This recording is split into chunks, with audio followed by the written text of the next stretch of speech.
streaming. Can I interview you guys? Sure. All right. Well, first off, what's your name and where are you from? I'm Rosie Matlock. I'm from Bristol, Oklahoma. And so when did you start waiting in line? Wednesday. So what brought you to come out on Wednesday? I wanted to see my president.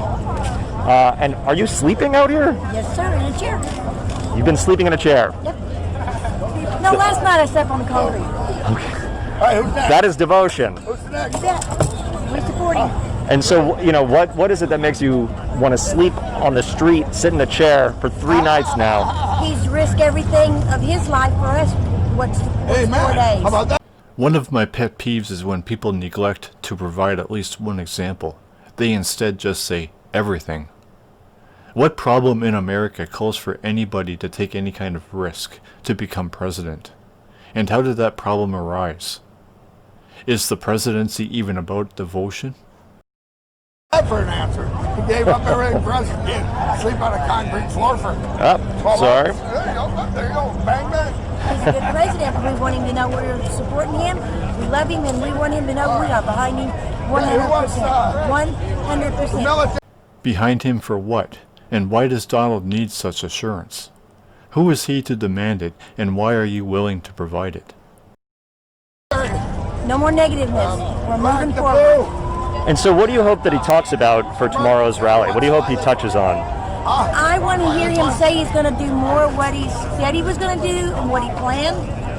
I want him to tell us that he's going to listen to us and he's going to do the things that needs to be done to make this nation great. Isn't that what Donald did throughout his 2016 election campaign, along with his many rallies throughout his first term, which isn't even over yet? Which of his 2016 proposals has he pulled through on? I don't see a wall yet, and he hasn't yet managed to successfully repeal Obamacare yet. Why is this acceptable to you? How do you even know his proposals are the solutions to the problems? What would you say are America's problems? And he's not going to let all these people that are throwing this stuff at him let it bounce off because he's got a lot of people behind him. So, Donald's critics are all wrong about everything they throw at him? Just by saying he has many people behind him is a red flag because that means you're backing him up, even if he's wrong. That's called sycophantism, which is socially and economically dangerous, given that he's the country's president. I guess I should also ask what his opposers are throwing at him, just to be objective about this. I mean, his opposers aren't perfect either. And we're gonna sponge him up. So what would you say is the biggest difference between, now with Trump as president to, let's say, 5 years ago? Oh, amazing. And personally, for you in your life? All we heard was promises. When they promised something, it was, okay, they're going to talk to their staff, they're going to talk to their Congress, they're going to put it through the Senate, and it takes time. Sometimes it gets done, sometimes it don't. When he says he's going to do something, man does it. And so, what would you say is the number one thing that he's delivered on with his promises? I think that he has been strong for our military, making our military strong. What does the military have to do with illegal immigration, healthcare, the infrastructure, police brutality and racism, unemployment, etc.? Why does the military need to be strengthened? I think he has worked hard to help low-income families and businesses, and he's just showed us how to be strong, that we can do it, that there is help out there, and he's going to get it for us. Help for what? What are you talking about?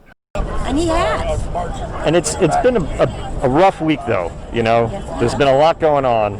What are your thoughts on? Well, let's start with maybe the protests that have been happening. What are your thoughts on that? I think it's degrading. I think it's disrespectful. I think it is unpatriotic. No president has ever been scrutinized like this president has been scrutinized. What the fuck are you talking about? How are the protests unpatriotic, insulting to the president, and whatever? Do you not care that most cops in America are corrupt and racist? No? Why not? It's wrong, and people need to stop. Maybe they don't agree with him, but they don't have to try to destroy him and the country at the same time. It's uncalled for. Whoop.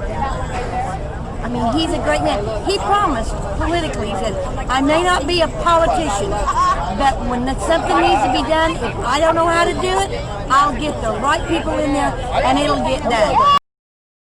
Okay, who has Donald hired that has the skills and expertise for whatever position? Donald has fired more people than he's hired. Did Sally Yates deserve to be fired? Is Michael Flynn dignified? What about the medical group whom Donald fired just as the pandemic started? He did, and he's brought this nation back good, and I'm sorry, for some reason the other side of the fence wants to tear him down because he's cleaning house. The swamp's in and out. A lot of assertions, no explanations or examples. She obviously doesn't understand what those protests are about, or that's a huge straw man. So who would you say, out of anyone in the world is the biggest threat to America right now? Nancy Pelosi. So more so than... She went into the White House and took down pictures. She's letting them tear up statues. That's wrong. That's our history. Her and her party does not have the right to do that. Those belong to the country, we the people. And it's wrong that she does it. Or she gets her people to do it. But she's behind it because she supposedly took pictures out of the White House this week. That's his home. What is she doing in his home taking pictures? She's overly concerned about that shit, but has no concern about America's illegal and fraudulent wars, which all took place in those countries. It's wrong.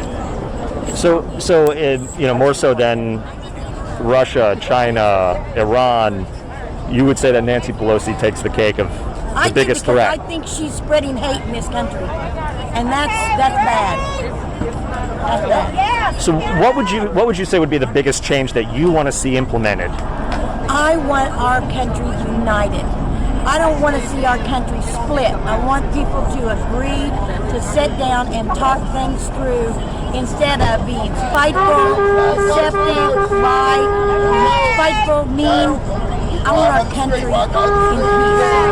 And how is Donald uniting America and eliminating all of its social ailments? Do you think we can get there? She doesn't even know. The military, clearly. But we stop trying to destroy the president first, because that's where it all starts. And also, sorry, I know I'm asking a lot of questions. I hope this is okay. But what do you think, in terms of the press and the role of the press and what's been going on? Do you still, support the need for a free press and making sure that, let's say, the president does something? I do, as long as they put the right spin on it. The right spin? What the fuck? And don't take bits and pieces of something and make it out to be something negative, because it's not. What negative spin has the press? What the fuck are you talking about? How about an example?